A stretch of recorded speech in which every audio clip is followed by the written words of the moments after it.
Une consultation d'ostéopathie aquatique nécessite d'avoir un milieu là d'être dans l'eau de mer, ce qui est le cas, et d'avoir deux thérapeutes qui sont expérimentés, deux ostéopathes qui travaillent en conscience, conscients de l'éthique de la relation thérapeutique, car on met en relation le patient avec son côté physique, la conscience et la vie qui est présente.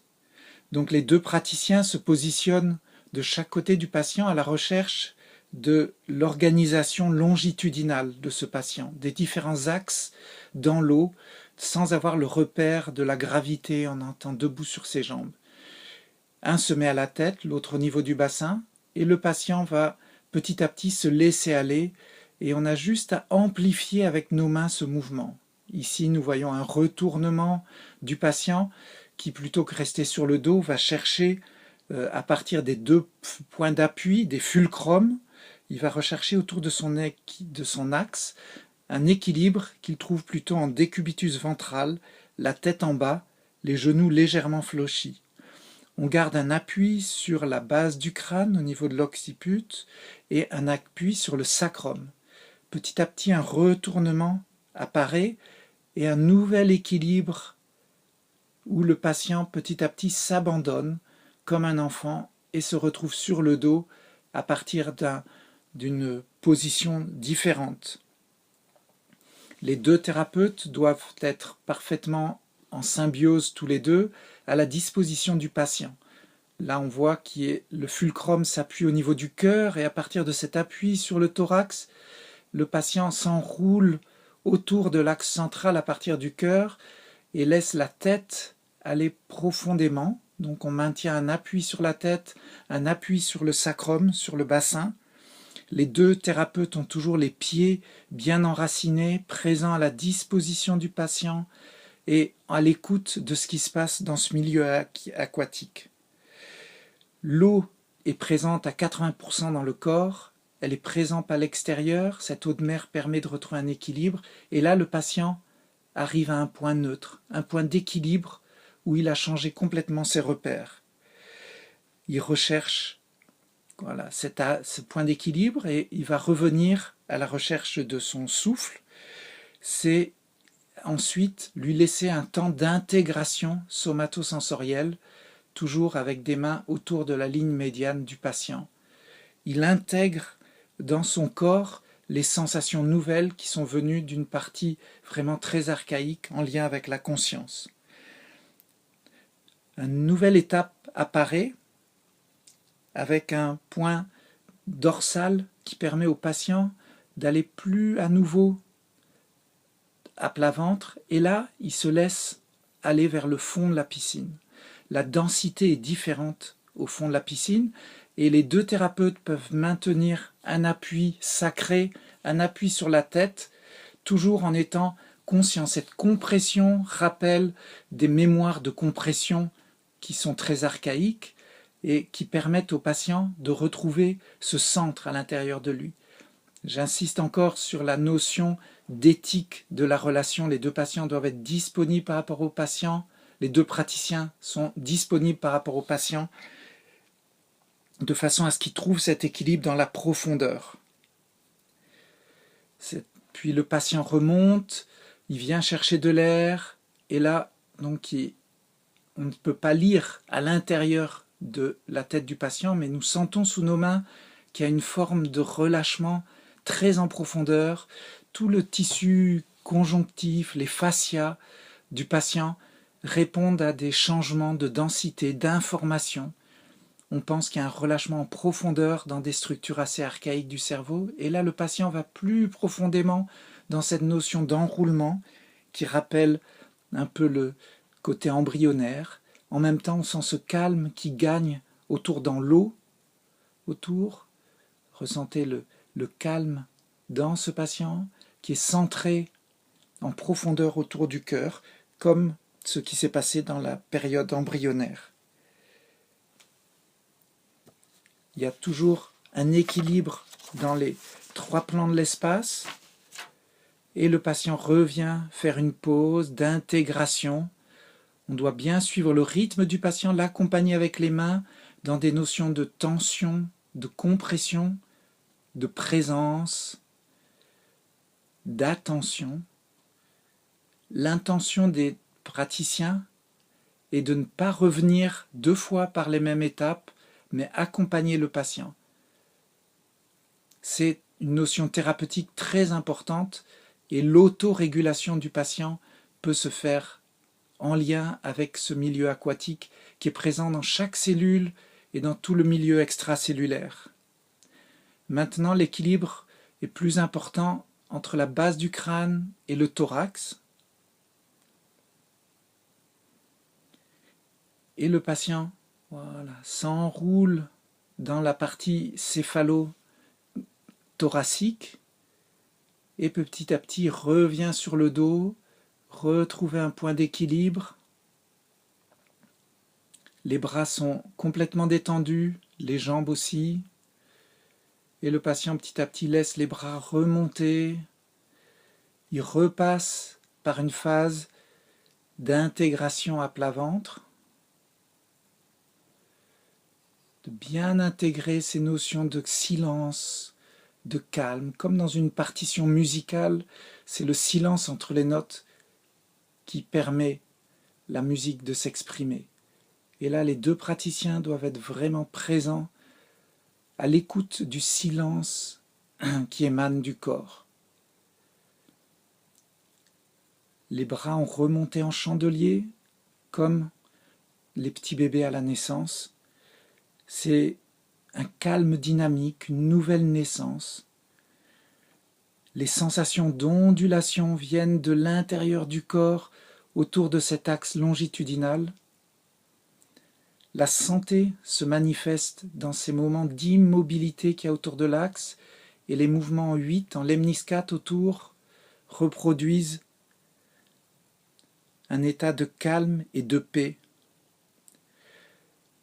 Les 2 praticiens, en encadrant le mouvement, ne doivent pour moi pas laisser le patient accélérer le rythme, laisser le système orthosympathique prendre le dessus, mais il ne doit pas non plus amener les gens dans une hyper-parasympathicotonie, c'est-à-dire dans une notion de calme. Là, quand il y a des déroulements d'accélération, il est important de ramener le patient dans cette notion de calme, de détente, et il peut évacuer ces moments de tension, de stress, et le système polyvagal peut se développer, c'est-à-dire que le système vague qui contrôle la régulation du neurovégétatif du patient a une partie archaïque liée à la racine dorsale et une partie plus volontaire venant du noyau ambigu qui permet de contrôler toutes les fonctions du corps au niveau autonome. Et là, on perçoit cette régulation qui vient à l'intérieur du patient et on sait à ce moment-là, dans ces moments de silence, de calme, qu'il va y avoir un grand bénéfice pour ce patient. Donc il y a différentes phases de traitement et il est important de bien repérer que les moments importants, c'est les moments où il ne se passe rien, apparemment. Les 2 praticiens doivent être conscients de l'environnement autour, de ne pas être limités, être toujours enracinés à la disposition du patient. Quand le patient a les oreilles dans l'eau, il n'entend rien, mais quand une oreille sort de l'eau, les praticiens peuvent mettre des mots pour encourager le patient à rester dans cette sensation de calme. Ça rejoint la sensation de bien-être que l'on a pu connaître dans le in utero, la notion de flow, de calme.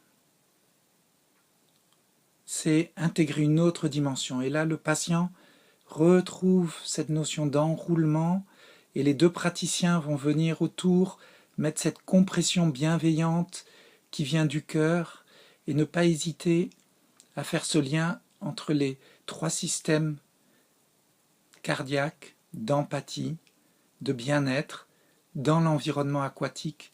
Et petit à petit, les sensations dépassent le simple environnement des corps physiques, mais la conscience n'est pas limitée à notre corps.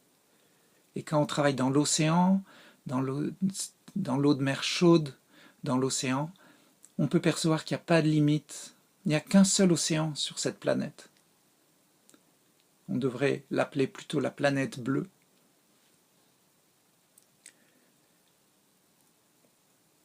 Dans ces moments de calme, de tension, de présence, l'appui sur la base du crâne où se déroule le système nerveux central archaïque est toujours essentiel. Bien repérer les phases de pause, savoir si c'est le moment de terminer un traitement ou si le patient est prêt à continuer. Et là, on voit qu'on aurait pu arrêter le traitement à ce moment-là, puisqu'il a une oreille sortie de l'eau, on peut communiquer avec le patient. Et là, on sent cette notion de dynamic stillness, nous disons en ostéopathie, c'est-à-dire de calme, mais qui n'est pas le calme de l'endormissement, c'est un calme amenant vers l'éveil, au sens bouddhiste plutôt. Et là, le patient cherche cette sensation d'appui, de confort, il s'enroule autour du praticien. Donc on retrouve des sensations vraiment de la toute petite enfance, comme l'on fait le soir pour s'endormir, de retrouver cette position en chien de fusil, la position que l'on retrouve également quand on fait un câlin, dans tout ce qui est rencontre amoureuse. C'est la base de notre existence. Ne pas oublier qu'embryologiquement, le cœur se trouvait au-dessus de la tête et il est venu se mettre à l'intérieur de la poitrine pour réguler à partir du centre. Et à partir de ce centre du cœur, le patient petit à petit peut laisser ouvrir les bras, les jambes. Sentez si on l'aide. Et là, le praticien à la tête aide à retrouver cet homme de Vitruve, de Léonard de Vinci, sentir qu'il n'y a pas de limite. Sentez l'expansion à l'intérieur de la cage thoracique, tout est relié en lemniscate jusqu'à l'infini. On peut contacter des dimensions qui nous échangent, qui nous dépassent complètement. Voilà. Sentez qu'il reste un petit déséquilibre autour de cette ligne centrale et le patient de lui-même corrige ce déséquilibre. Les traits sont relâchés et on va encourager le patient, puisqu'il a une oreille sortie de l'eau, à lui dire qu'il se prépare à terminer ce cycle alors qu'il a envie de repartir en s'enroulant autour d'un bras. Et là, c'est donc le thérapeute qui décide de terminer ce cycle de traitement. Et c'est important de toujours terminer un traitement dans une phase de cycle de bien-être, comme dans les traitements sur une table au cabinet, à part que là, on est dans les 3 dimensions de l'espace, on rajoute le temps comme 4e dimension, et il y a une 5e dimension qui est la notion de calme, de bien-être. Voilà, de sentir cette fluidité qui passe partout, et on encourage petit à petit le patient à retrouver cette verticalité liée à la gravité, retrouver les notions de latitude et de longitude qu'il a complètement perdu dans cet échange. On ne sait plus où on en est, combien de temps a duré la séance, où on est. Et donc c'est important de laisser le patient retrouver son propre centre pour qu'il puisse, et après l'encourager à mettre des mots pour donner du sens. Le patient est le seul à pouvoir mettre des mots sur ses sensations, et les praticiens donc doivent toujours avoir un souci d'éthique pour être présents avec le praticien et être des facilitateurs, mais ne pas se mettre en avant. Voilà. Et le patient peut terminer dans la joie du cœur et du bien-être retrouvé. Donc ce travail dans l'eau est un enrichissement extraordinaire de notre travail d'ostéopathe, de thérapeute manuel, et de retrouver l'eau qui est présente partout, l'eau de l'univers. Et c'est important de terminer, de voir la joie qui est présente chez les thérapeutes ainsi que le patient qui retrouve, comme un nouveau-né, son univers.